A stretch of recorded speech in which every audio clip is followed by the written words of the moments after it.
ತಿಂಗಳಲ್ಲಿ ಡಿ.ಕೆ. ಶಿವಕುಮಾರ್ ಸಿಎಂ ಆಗ್ತಾರೆ ಅಂತ ಇದೇ ಕಚ್ಚಾಟ ಜಾಸ್ತಿಯಾಗಿ ಯಾಕೆಂದರೆ ಡಿ.ಕೆ.ಶಿ ಅವರನ್ನು ಮುಖ್ಯಮಂತ್ರಿ ಮಾಡಲಿಕ್ಕೆ ಸಿದ್ದರಾಮಯ್ಯ ಬಿಡುವುದಿಲ್ಲ, ಸಿದ್ದರಾಮಯ್ಯನನ್ನು ಮುಂದುವರಿಸಲಿಕ್ಕೆ ಡಿ.ಕೆ.ಶಿ ಬಿಡುವುದಿಲ್ಲ.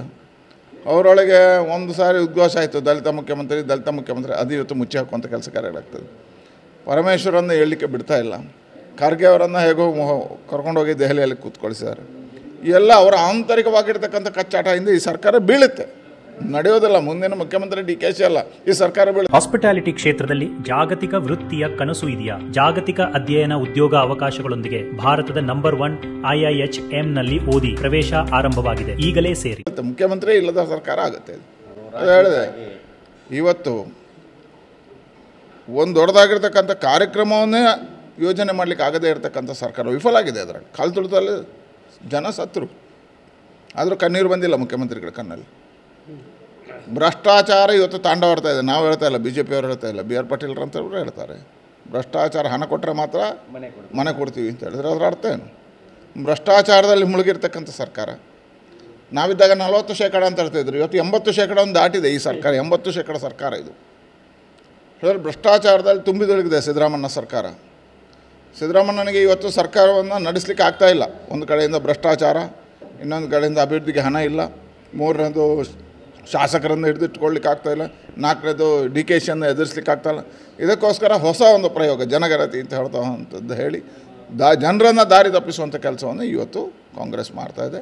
ನನಗೆ ಇವತ್ತಿನ ವಾತಾವರಣ, ನಾನು ಕಂಡಿರುವ 20 ವರ್ಷಗಳ ರಾಜಕಾರಣದಲ್ಲಿ ಇವತ್ತಿನ ಸ್ಥಿತಿ ಕಂಡಾಗ ಈ ಸರ್ಕಾರ ಮುಂದಕ್ಕೆ 26ರೊಳಗೆ ಚುನಾವಣೆ ಖಂಡಿತ ಅನ್ನುವಂಥದ್ದು ಅನ್ನಿಸ್ತೀವಿ.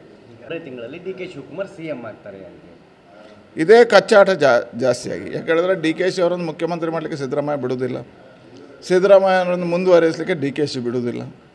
ಅವರೊಳಗೆ ಒಂದು ಸಾರಿ ಉದ್ಘೋಷ ಆಯಿತು, ದಲಿತ ಮುಖ್ಯಮಂತ್ರಿ ಅದು ಇವತ್ತು ಮುಚ್ಚಿ ಹಾಕುವಂಥ ಕೆಲಸ ಕಾರ್ಯಗಳಾಗ್ತದೆ. ಪರಮೇಶ್ವರನ್ನು ಹೇಳಲಿಕ್ಕೆ ಬಿಡ್ತಾ ಇಲ್ಲ, ಖರ್ಗೆ ಅವರನ್ನು ಹೇಗೋ ಕರ್ಕೊಂಡೋಗಿ ದೆಹಲಿಯಲ್ಲಿ ಕೂತ್ಕೊಳಿಸಿದ್ದಾರೆ.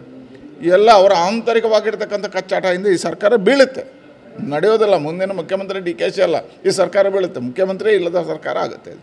ಅದು ಹೇಳಿದೆ, ಇವತ್ತು ಒಂದು ದೊಡ್ಡದಾಗಿರ್ತಕ್ಕಂಥ ಕಾರ್ಯಕ್ರಮವನ್ನೇ ಯೋಜನೆ ಮಾಡಲಿಕ್ಕೆ ಆಗದೇ ಇರತಕ್ಕಂಥ ಸರ್ಕಾರ ವಿಫಲ ಆಗಿದೆ. ಅದರ ಕಾಲು ತುಳಿತಲ್ಲಿ ಜನ ಸತ್ರು, ಆದರೂ ಕಣ್ಣೀರು ಬಂದಿಲ್ಲ ಮುಖ್ಯಮಂತ್ರಿಗಳ ಕಣ್ಣಲ್ಲಿ. ಭ್ರಷ್ಟಾಚಾರ ಇವತ್ತು ತಾಂಡವಾಡ್ತಾ ಇದೆ. ನಾವು ಹೇಳ್ತಾ ಇಲ್ಲ, BJP ಅವರು ಹೇಳ್ತಾ ಇಲ್ಲ, BR ಪಾಟೀಲ್ರಂತವ್ರು ಹೇಳ್ತಾರೆ ಭ್ರಷ್ಟಾಚಾರ ಹಣ ಕೊಟ್ಟರೆ ಮಾತ್ರ ಮನೆ ಕೊಡ್ತೀವಿ ಅಂತ ಹೇಳಿದ್ರೆ ಅದರ ಅರ್ಥ ಏನು? ಭ್ರಷ್ಟಾಚಾರದಲ್ಲಿ ಮುಳುಗಿರ್ತಕ್ಕಂಥ ಸರ್ಕಾರ. ನಾವಿದ್ದಾಗ 40% ಅಂತ ಹೇಳ್ತಾಯಿದ್ರು, ಇವತ್ತು 80% ದಾಟಿದೆ ಈ ಸರ್ಕಾರ. 80% ಸರ್ಕಾರ ಇದು. ಹೇಳಿದ್ರೆ ಭ್ರಷ್ಟಾಚಾರದಲ್ಲಿ ತುಂಬಿದೊಳಗಿದೆ ಸಿದ್ದರಾಮಯ್ಯ ಸರ್ಕಾರ.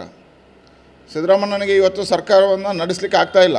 ಒಂದು ಕಡೆಯಿಂದ ಭ್ರಷ್ಟಾಚಾರ, ಇನ್ನೊಂದು ಕಡೆಯಿಂದ ಅಭಿವೃದ್ಧಿಗೆ ಹಣ ಇಲ್ಲ, ಮೂರನೇದು ಶಾಸಕರನ್ನು ಹಿಡಿದಿಟ್ಕೊಳ್ಳಿಕ್ಕೆ ಆಗ್ತಾಯಿಲ್ಲ, ನಾಲ್ಕನೇದು ಡಿ.ಕೆ.ಶಿಯನ್ನು ಎದುರಿಸ್ಲಿಕ್ಕೆ ಆಗ್ತಾಯಿಲ್ಲ.